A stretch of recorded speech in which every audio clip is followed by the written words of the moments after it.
I am super excited that you're tuning in today for this new series called Imagine Heaven, and I am fired up about this. A friend of mine who's a pastor a few years ago did a message series called Imagine Heaven, and he said it was great.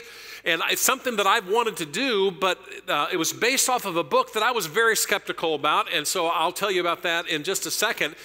And so after a couple of years, I just thought, you know what, I would love to do this. I would love to do a series on heaven and talk about the afterlife. And so about 8-9 months ago, I decided to buy the book and actually read the book, and it just simply blew me away. I got so fired up about heaven and the afterlife that I said, okay, we're going to do this series. And so here we are today launching the series on heaven and the afterlife. And really the goal, I've got some goals for this series. One of the things that we want to do in this series is simply to answer the most common questions about heaven. What are we going to do in heaven?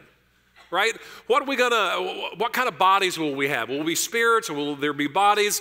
Is there going to be work? Are we going to know people?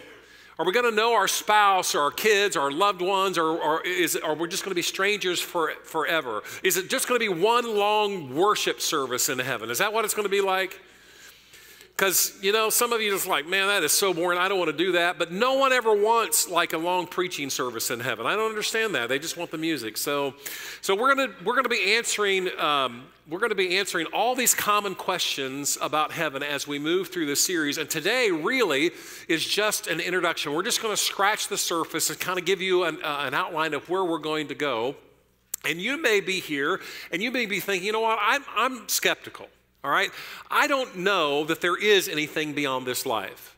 In fact, you would say there is nothing. It's just the material universe. It's just the physical matter. That's all there is. And when a person breathes their last breath, that's it. Lights out. You know, end of story.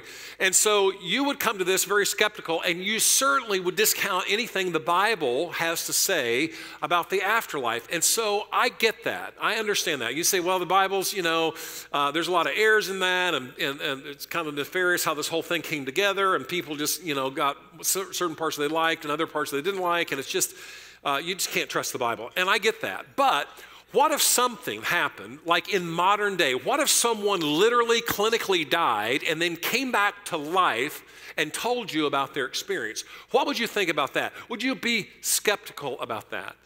Well, today we're going to hear from a woman who had this near-death experience. Her name is Dr. Mary Neal, and she's an orthopedic spine surgeon, and she died and came back to tell about it.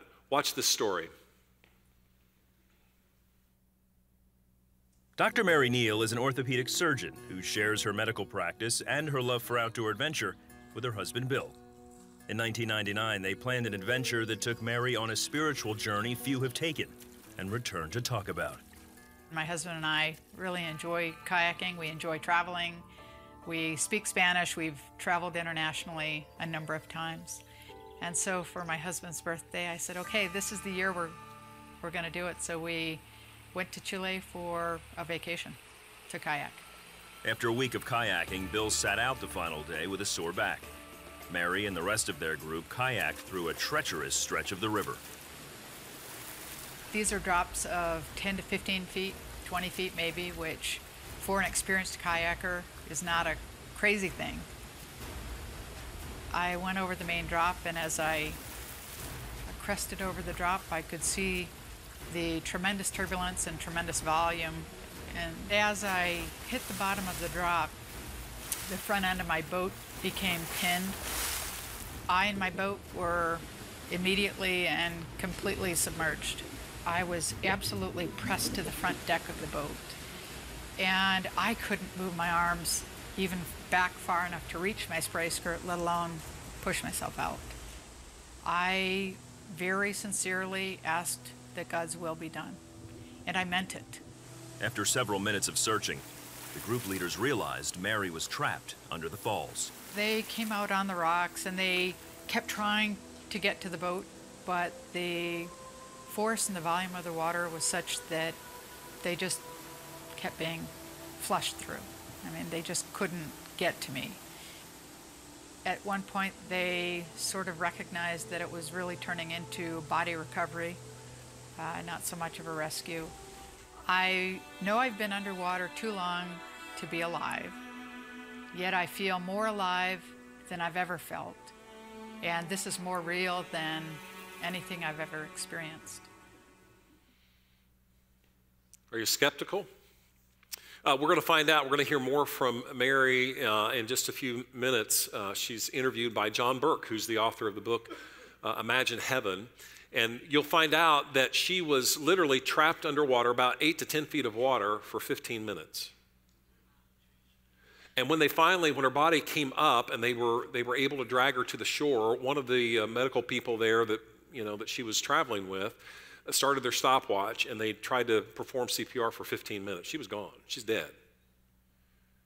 And if you're skeptical about that, and what she's going to tell you in the next part, she's skeptical. She's a medical doctor. And she wanted, more than anything, for what she experienced not to be true. She says this, "I came back knowing that my experience had been real, but desperately trying to convince myself otherwise."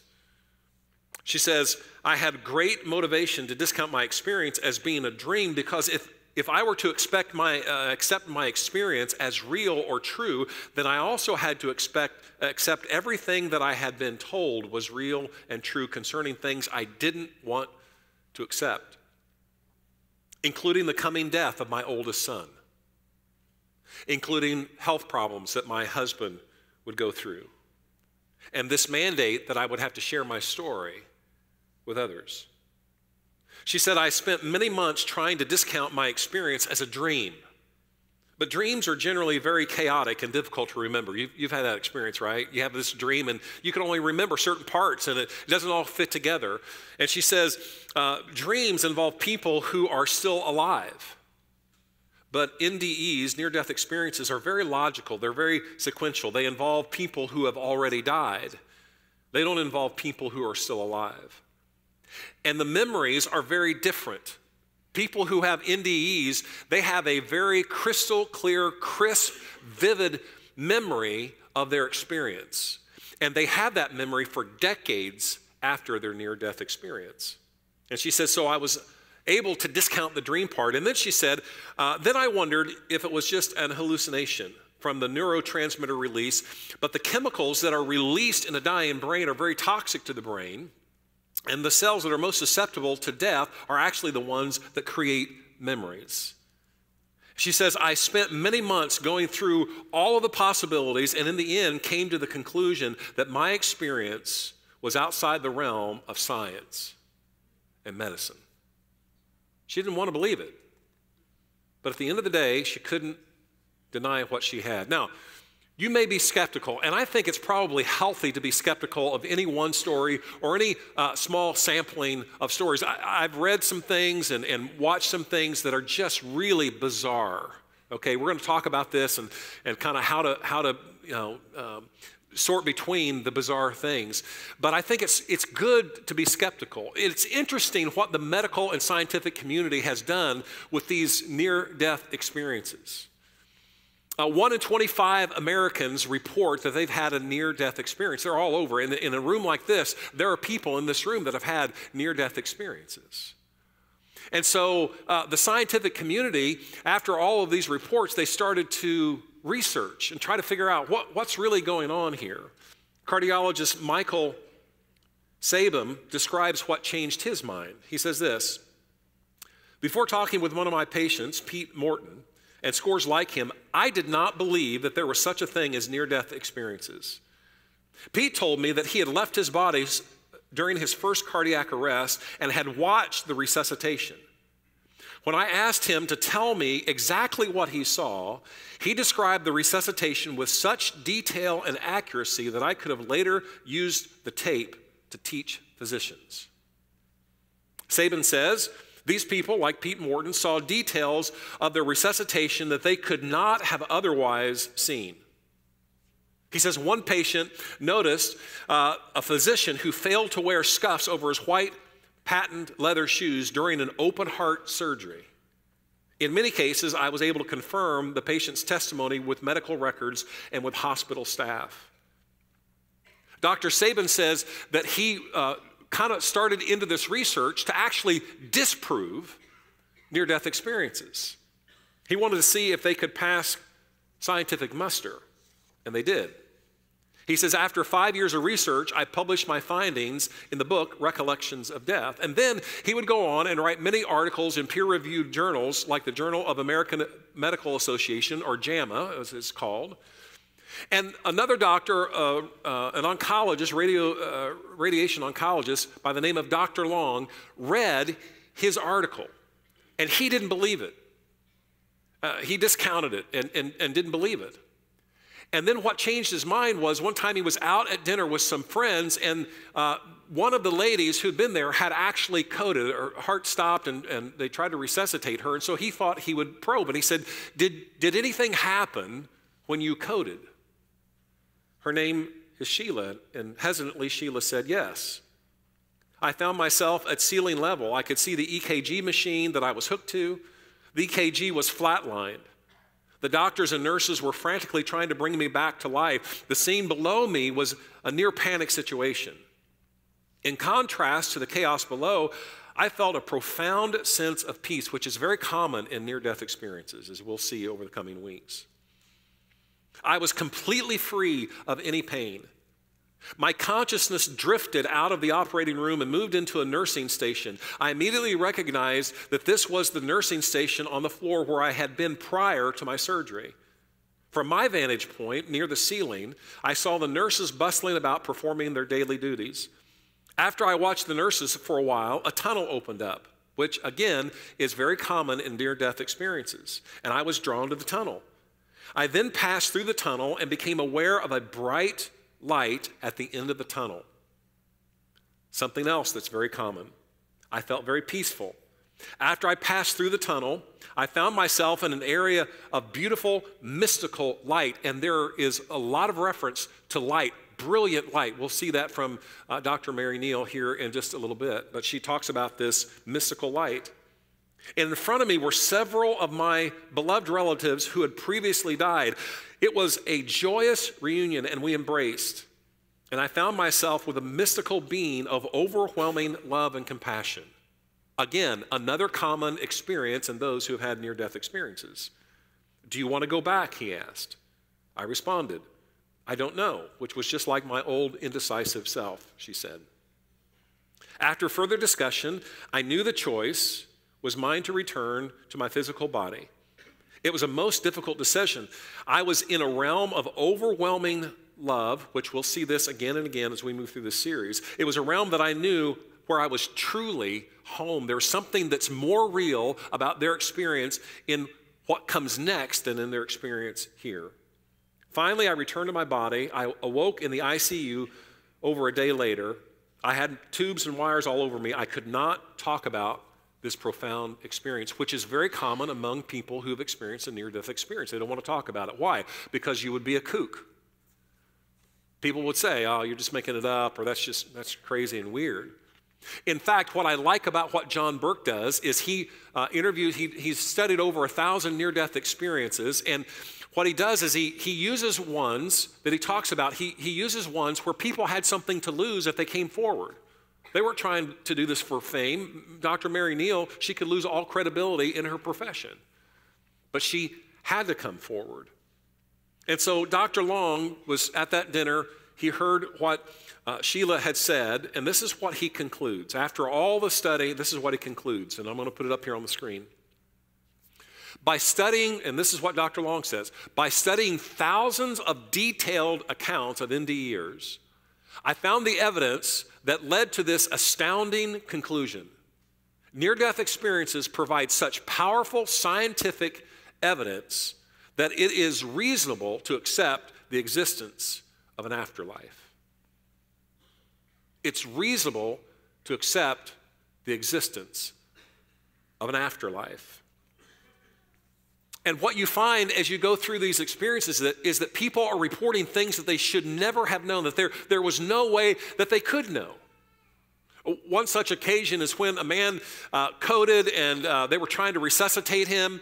And so he was in this ER room and they were trying to bring him back and they wanted to put him on a ventilator. But when the nurse went to put the ventilator down his throat, she noticed that he had dentures. And so she took the dentures out and they frantically tried to bring him back. And eventually they were able to resuscitate him. And after they resuscitated him, they moved him into another room where he lay in a deep coma for a week. After he awoke, he asked about his dentures. Because if you don't have any teeth, you want your teeth back. He said, where are my dentures? And they said, what are you talking about? He said, I had dentures when I came in. They said, we don't know where the dentures are. And he says, I do. And then he described the nurse who took them out of his mouth, and he said she put them in the bottom drawer of the crash cart that was in that room. If you'll go and check, I think you'll find them. Guess what? They found him in the bottom drawer of the crash cart. How's that possible? He's dead. He's flatlined. But this is what you'll find. Many, many kinds of things where people, there's no way they could know the information unless it actually happened in that way. And so for our goals for this series, what I want to lead us through, another one of the goals is if you're a skeptic, I hope that you will be persuaded that these NDEs actually point to the scriptures and ultimately to Jesus. I know you don't believe in the Bible. I get that. I understand that. But you can't ignore the scientific research and the evidence that NDEs point to. And as you read John's book, there's research that happens all across the world. This isn't just an American thing where the church is and people know about Jesus. There's research in Hindu nations, in Buddhist nations, in Muslim nations. And what they find out is all of these stories come back and they don't sound like Hindu version or a Buddha version or a Muslim version. They sound very much like what the scriptures have said for thousands of years. So it's irrespective of what culture or what part of the earth, the planet that you live on, what country that you came up in, what religion that you are a part of. What happens is that these near-death experiences actually point right back to the scriptures. And I hope that you'll be intellectually honest about this as we move through this series. And if you're skeptical about the afterlife, if you're skeptical about the Bible, if you're skeptical about Jesus himself, I hope, and this is why, one of the reasons why we're doing this series, that you will be persuaded that the scriptures are true, that Jesus is the Son of God. There was a season of Paul's life where the Apostle Paul, he was being attacked and people were saying that he wasn't really that big of a deal and he wasn't really that special of an apostle. And so they were attacking him. And Paul, there's this really interesting thing that Paul writes in 2 Corinthians chapter 11 when he's defending his apostleship. He says this, are they Hebrews? So am I. Are they Israelites? So am I. Are they Abraham's descendant? So am I. In other words, they were trying to say, hey, we're all these things. And Paul says, well, I am too. Are they servants of Christ? And then he says, I am out of my mind to talk like this. But he says, I am more. And then he goes on. I have worked much harder, been in prison more frequently, been flogged more severely. And if you know anything about flogging, people died from flogging. Right? I've been flogged more severely. I've been exposed to what? Death. Again and again. I personally have been exposed to death again and again. Now watch what he says. 5 times I received from the Jews 40 lashes minus 1. In other words, this is scourging, this is flogging. Again, people died from this. He says 3 times I was beaten with rods. Once I was pelted with stones, where actually people took up big rocks and they stoned Paul literally to death. You can read about it in the book of Acts where they stoned him and he was dead and they drug his body outside the city and left it. And then he revived.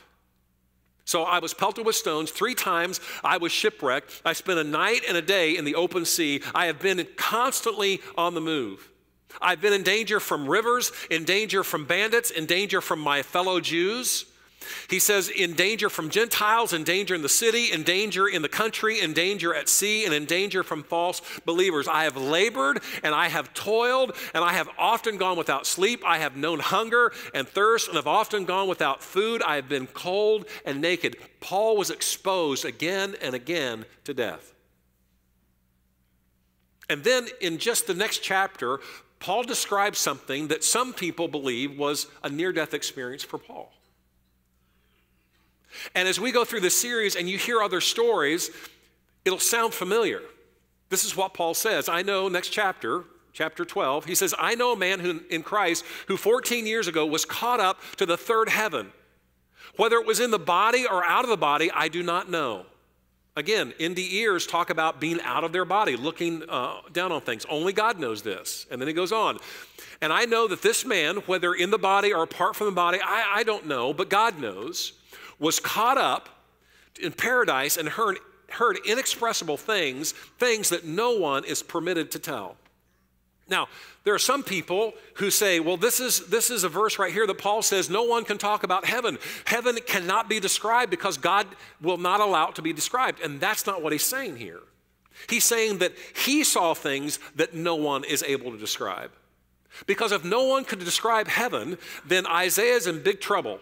The prophet Isaiah, because he talked about a vision of heaven. Ezekiel, the prophet's in big trouble because he talked about a vision from heaven. Stephen was stoned and he saw opened into heaven and the throne of Jesus. The apostle John, who wrote the book of Revelation, talks in detail about what heaven is going to be like. And we will look at those accounts in this series. And so Paul's not saying we can't talk about heaven and we can't, God won't let us say anything. He's just saying there are some things about heaven that no one's permitted to talk about. There are some things that they're permitted to talk about, but there are other things that we can't say. It's kind of like Christmas morning. You've got a gift that's wrapped there and you can't see it until it's opened on Christmas Day. And Paul says it's like that with heaven. There's a lot that we can know, but some things are reserved until you actually get there. What I think is fascinating is how people who have experienced these near-death experiences talk about how they, in that moment, they felt more alive than ever, that they felt more alive than ever.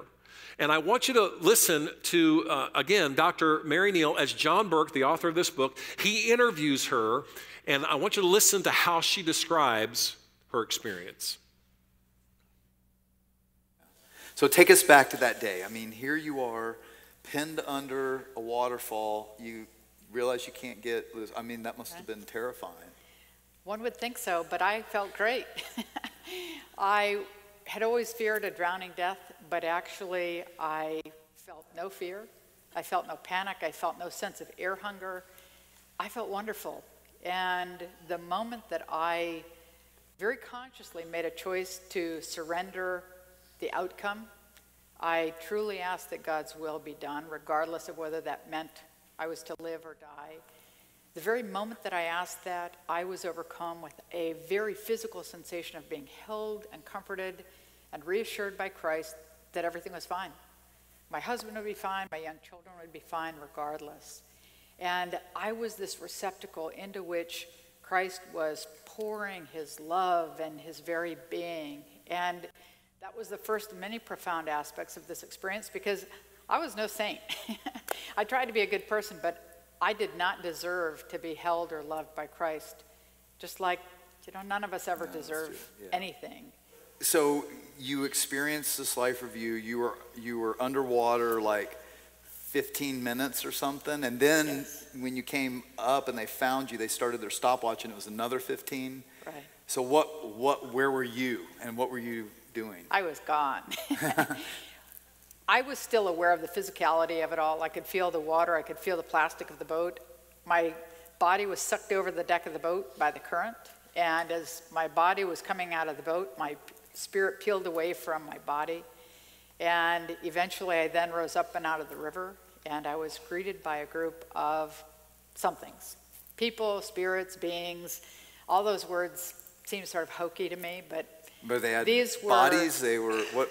They was it like? did have physical form. They had head, arms, legs. They were wearing these robes that were very indistinct, somewhat translucent or pearlescent, and were radiant, absolutely more brilliant than the sun, but not in a blinding sense. And they were absolutely exploding with beauty and an absolutely pure, unconditional love of God.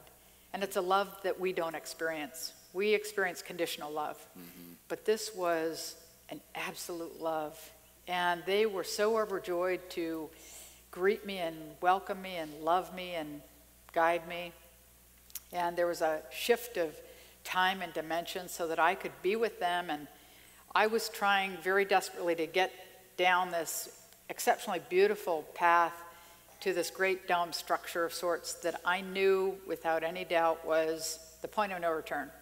So that was like the entrance to heaven. It was, I feel like I was in heaven, but I was definitely in the foyer. And this was the point at which there was no return. And I could simultaneously look back at the river and see the guys pull my body to shore and see them start CPR. And I was really surprised at that point because I recognized my body as mine, as representing my life, my husband, my children. And I had a great life. I have a great life. I had every reason in the world to return. But I looked at my body and I knew I was not coming back. I knew that I had absolutely no intention to return because I was absolutely overcome with this sensation or this experience of being home, of being where I really belong, where we all really belong. It was as though I'd been on this long and wonderful journey to earth, but now I was home. I was going to sleep in my own bed. It was wonderful. And so I kept going down this path as quickly as I could. And there was beauty along. The beauty spoke to me. I absolutely believe that God presents to each one of us, just like on earth. God meets us where we are. And I believe that God presents to each one of us that experience, that scene that will speak to us and that we can understand, that will make us feel comfortable and loved and welcomed. And for me, it was color and flowers and the aroma of flowers because that's what really moves my soul. And were they like real? I mean, when it was, people kind of still, we think it's kind of probably fuzzy. No, it was real. But it was different because here on earth, we feel this table and it's real. But we can't understand the table. We can't hear the table. We can't feel the love of the table. We can't experience the table. But there, the flowers, the aromas, the colors were multi-faceted. I could understand them. It's like you experience it in a whole new way. In a very different way. Yeah. And we then reached this threshold, and I was there for what felt like many, many hours. And while I was there, I had many profound parts of this experience, but one of which was this sense of understanding, of getting it, understanding the divine order of everything. And one of the things that was so important to me is coming to an understanding of how it can really be true that there is a God who is real and present, and that there's a God who actually knows each and every one of us, all billions of us on the planet, loves each and every one of us as though we're the only ones, and has a plan for each and every one of our lives that's one of hope. And for me, that was life-changing. Yeah. And it should be life-changing. Yeah. And then I got kicked out. And then it was traumatic. What did they say? I was told that it wasn't my time. I still had more work to do on earth and that I had to go back to my... I did what I think any reasonable person would do, and I said, I'm good. I was told everything was fine. I can stay. And as I said earlier, I'm a doctor, not a lawyer, so here I am.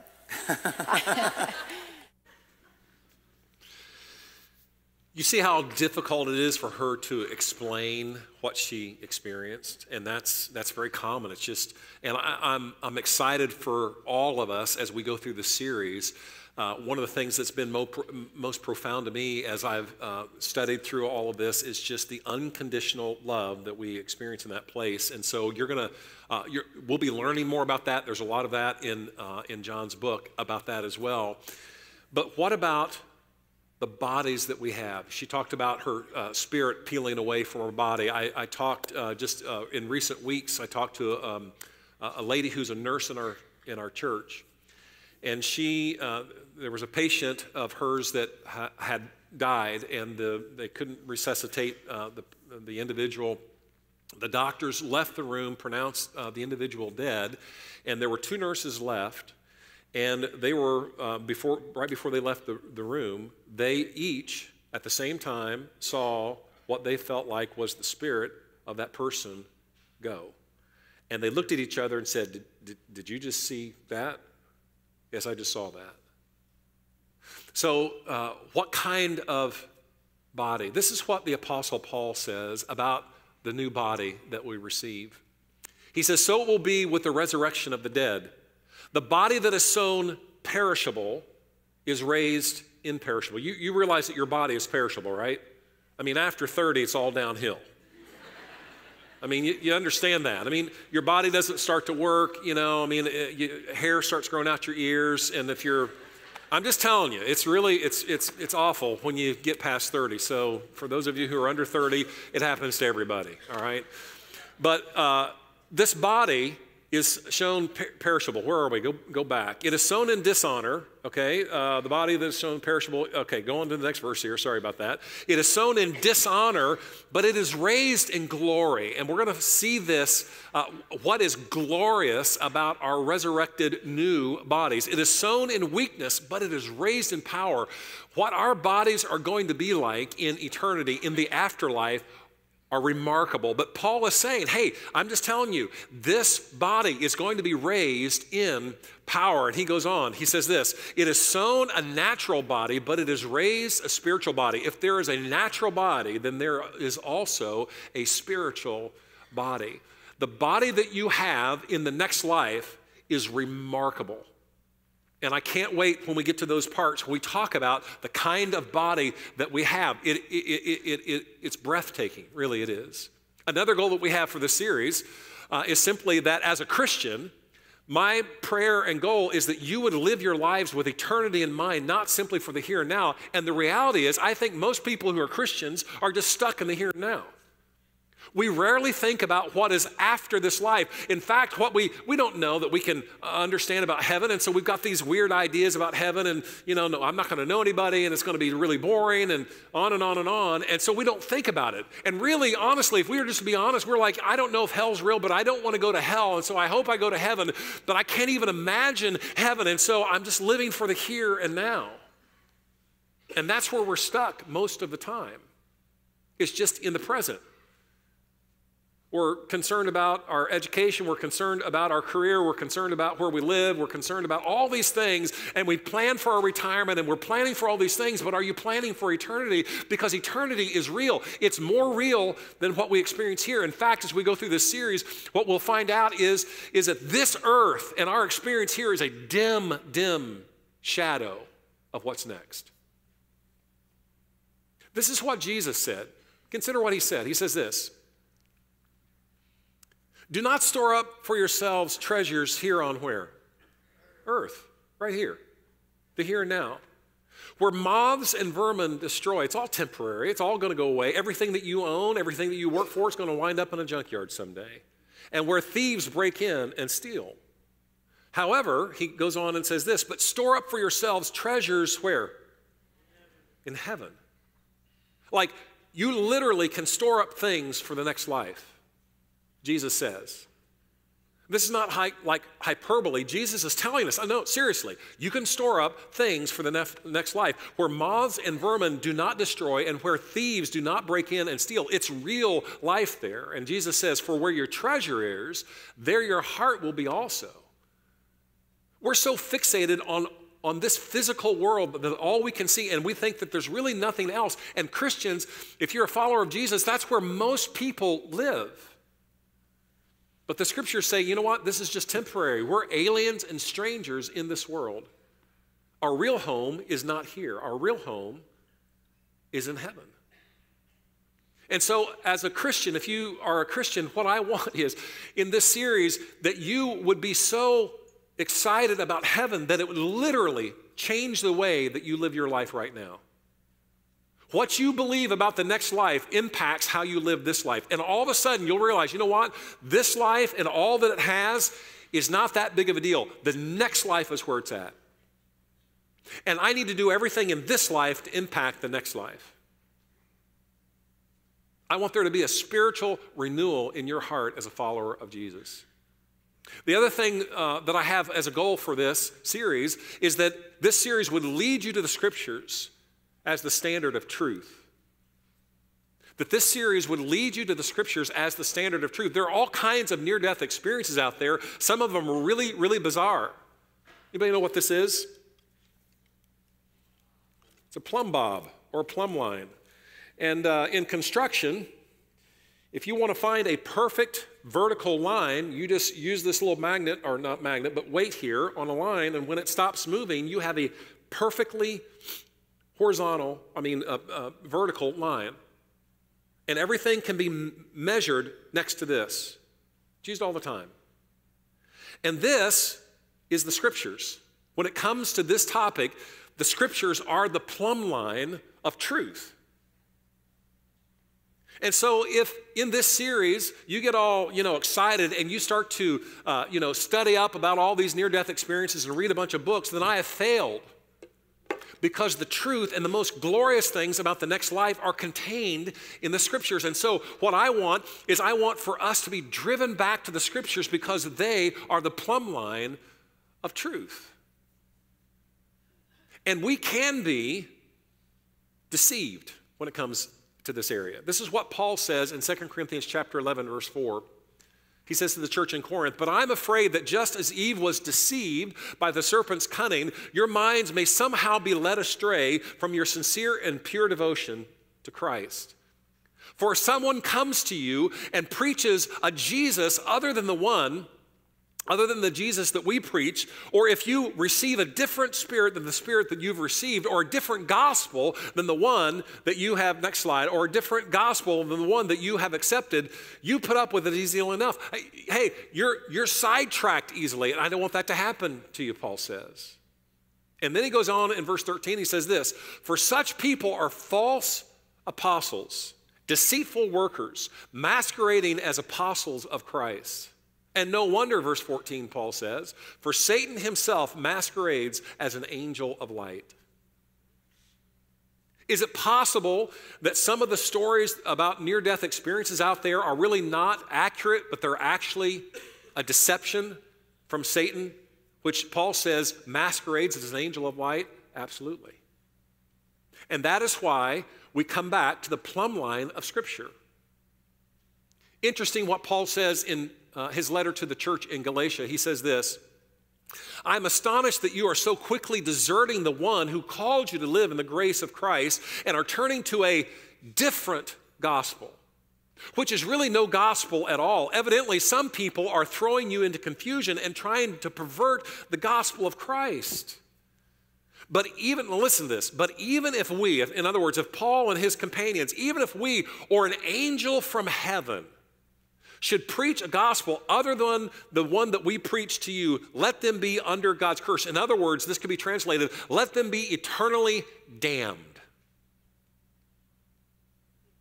So if there's an angel that comes with this revelation and it's different than the gospel that we have, than what Paul preached, than what's in the Scripture, he says, don't trust that. As we have already said, so I say again, if anybody is preaching to you a gospel other than what you've accepted, let them be under God's curse, eternally damned. So what do we do?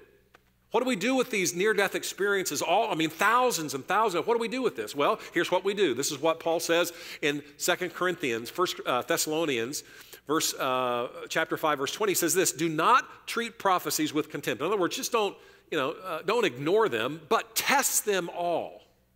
Test them all, reject every kind of evil, hold on to what is good. Hold on to what is good. And that's what we're going to do in this series. You say, "Well, James, how do we know what is good?" In John chapter 17, Jesus, it's just before his arrest and crucifixion, and Jesus is praying, and he's praying for the disciples. And as he's praying for the disciples, he makes this statement, and he's talking about his disciples. He says this, sanctify them by the truth. Your word is truth. Father, sanctify them by the truth. And God, your word is truth. Your word is the plumb line. Your word is what is reliable. And so I hope this series points us back to the scriptures, because if it doesn't, then I've missed. Another thing that I want as a goal for this series is simply this, that you may come to faith in Jesus, securing your eternal destiny. There are some of you who are skeptical, and I get that.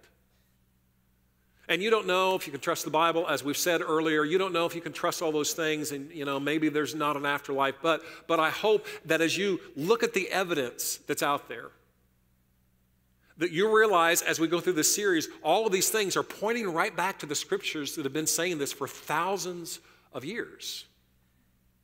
And they're all pointing to Jesus.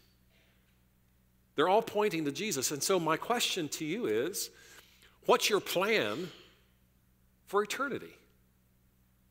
What are you going to do? Are you just going to roll the dice and, say, well, I'm not going to do much. I'm not going to be serious about pursuing faith. I'm not going to be serious about pursuing Jesus. I'm just going to roll the dice, and maybe I'll get like a second chance like some of these other people have gotten at the moment of their death.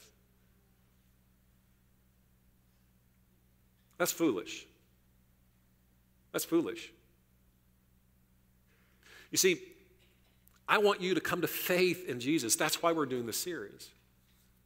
For those of you who have never surrendered your life and given your life over to Jesus, I'm just telling you, there is an afterlife.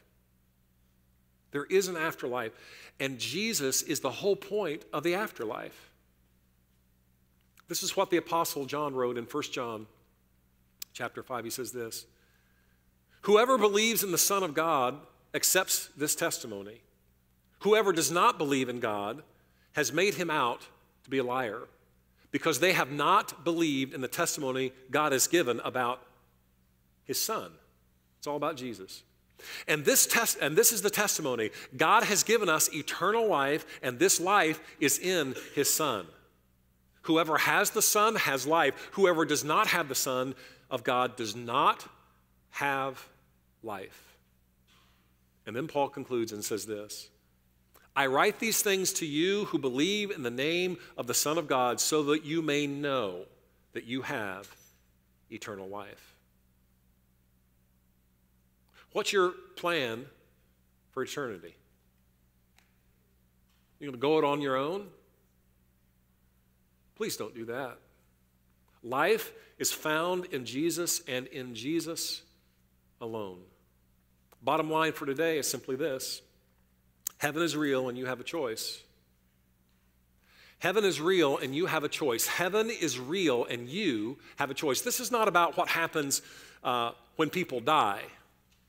This is about what happens when you die. All of us are going to die.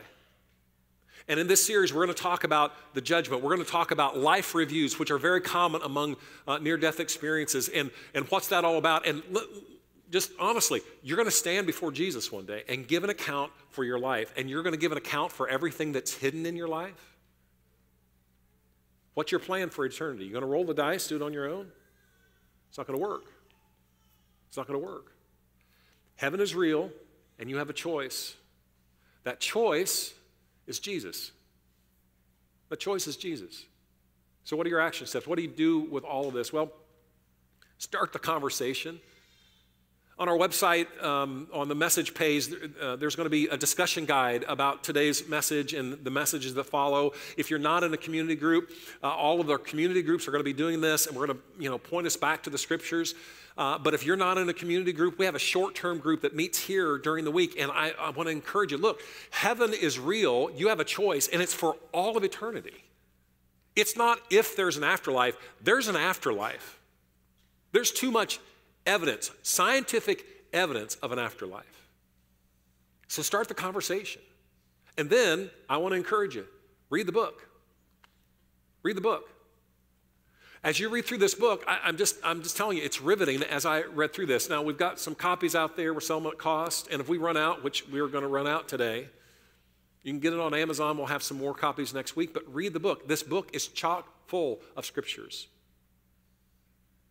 Friends, there's nothing more important than what we're talking about right now. This is your eternal destiny. This is your eternity. And so, you have a choice. Are you going to live for today and just the here and now? Or are you going to start living as if today is just a dim shadow of what is truly life? I hope you'll make that decision to say, you know what?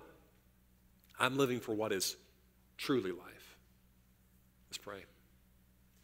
Father, thank you for the scriptures, and thank you for the plumb line that they are for us to measure all things against that standard of truth. Father, I pray that as we move through this series, that folks who are skeptical and they have serious, legitimate doubts, Father, that this study would lead them to truth, that would lead them to you. Father, I pray that as followers of Jesus, those who are followers of Jesus, that this would literally change their life and the way that we approach life in the here and now. Father, thank you for what we're going to discover and learn over these next few weeks, and I pray that we'd never be the same. And I pray this in Jesus' name. Amen.